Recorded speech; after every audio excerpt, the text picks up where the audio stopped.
Good morning, Sean Horgan. Nice to Good see you. morning, guys. Nice to see you up and about and healthy. Yeah, you too. You've got a bunch of good stories this week in the This is Gloucester. the most people I've talked to in like 3 weeks. I know. I feel very social in doing these, Yeah. so it's great. But you've got some great stories. Let's start with Emily Ryan, local star. Emily Ryan. Emily Ryan is a really good story. Emily Ryan is a Gloucester girl, I think class of 2012, something like that, 16, I forget. But she is a current student at the Gloucester Biotech Academy, GMGI's education arm at the Blackburn Industrial Park. And she is currently in the midst of her internship at a biotech company in Cambridge called Sherlock Biotech, which has got to be one of the greatest names ever for a biotech company. And she, as part of this internship, is literally working with a research group on coming up with a test that would accurately and quickly diagnose the coronavirus and COVID-19. So here she is, 22 years old, right on the front lines of this, and just killing it by all accounts. So we found out about her through the nice people at GMGI. They reached out because they knew we were interested. We had called them at one point. I had called them at one point and asked them, is there anything in this thing that you guys are working on? And they said, no, there wasn't. And then when this happened, they reached back out to us. And so they put us in touch with Emily, who's a charming, bright, intelligent young lady. And she was really great. That's great. So did she have any answers yet?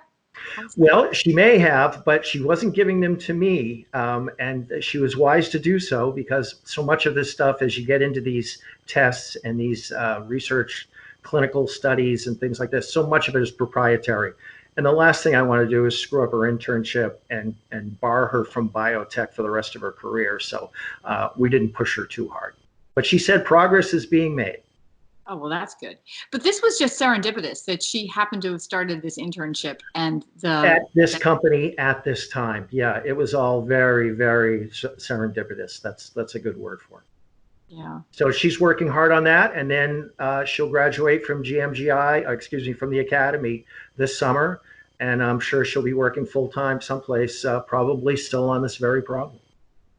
Well, there are always great stories coming out of GMGI. So, There are. yeah. Yeah, it's the gift that keeps giving. Right.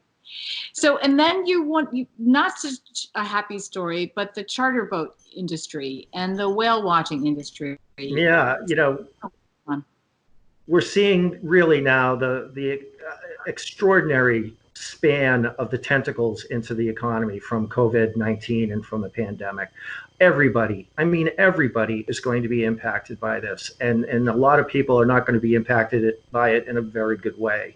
And right now we're seeing the problems, obviously, in the fisheries, in the restaurants business, in the supply chain of seafood. But there's also, a huge element to the recreational fishery and to the charter boat industry. And so we're talking to folks around town, and they're really being hurt right now. They're saying this is the time they would really be building up their inventory of reservations for the summer.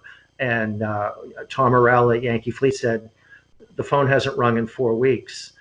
Jimmy Douglas at Cape Ann Whale Watch said the only time the phone rings now is if somebody's looking to cancel a reservation. So they're really in the grip of it right now. And, they're trying to get their boats ready to go back out onto the water, but they really don't know when that's going to occur.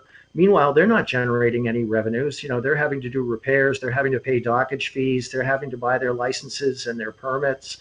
And right now, standing shoulder to shoulder on the deck of a boat probably isn't what most people are looking for. So, either from the perception of the problem to the reality of the problem, they're really getting caught in the vice.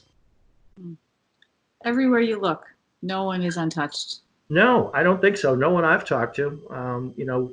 We've been hurt by it. Every newspaper's been hurt by it. Obviously, businesses aren't looking to buy advertising the way they normally are, and it's an extraordinary challenge for everyone. So what are you working on next? Well, we're working on a story, and we're looking for help. So all those eager beaver, journalism volunteers out there who always know how to do my job better than me, here's your chance. I've been asked by my editors to do a story on the impact of the Spanish flu pandemic in 1918 and the impact of that on Cape Ann. But it's a very difficult story to go after right now, simply because so many of the resources that we use to research these stories are fairly closed off to us now. I can't look at microfilm at the library. We don't have a microfilm machine here, and we've donated most of our microfilm, I think, to the Cape Ann Museum. So we don't even have it anymore. I have no access to the city archives. We're trying to change that. And I don't know if I have any access to the Sawyer Free Library archivists. If they could help us out on this, I'm sure they will. So that's our next step. But it's really talking about, that's the template for what we're going through right now. And it might be a really informative piece to see how they handled it and what they learned from it going forward. Do we have any idea what the losses were on Cape Ann? I don't. I have no numbers at this point. I know, as I've looked at the history of it, and I've found a variety of stories that have appeared everywhere throughout New England, Gloucester is mentioned fairly often, but it never in any specificity. So I don't know how many losses. I don't know how quickly it hit here and how long it stayed, and really what the direct impact was. But that's, those are all the questions that we're hoping to answer. That will be really interesting to read. Yeah, and if we get some art with it, that would be pretty cool. Good. So anybody who knows anything, anybody who has remembrances, you'd have to be up there. You'd have to be about 102, I think. Or talking with their family or pictures or anything. We are open and amenable to any help we can get.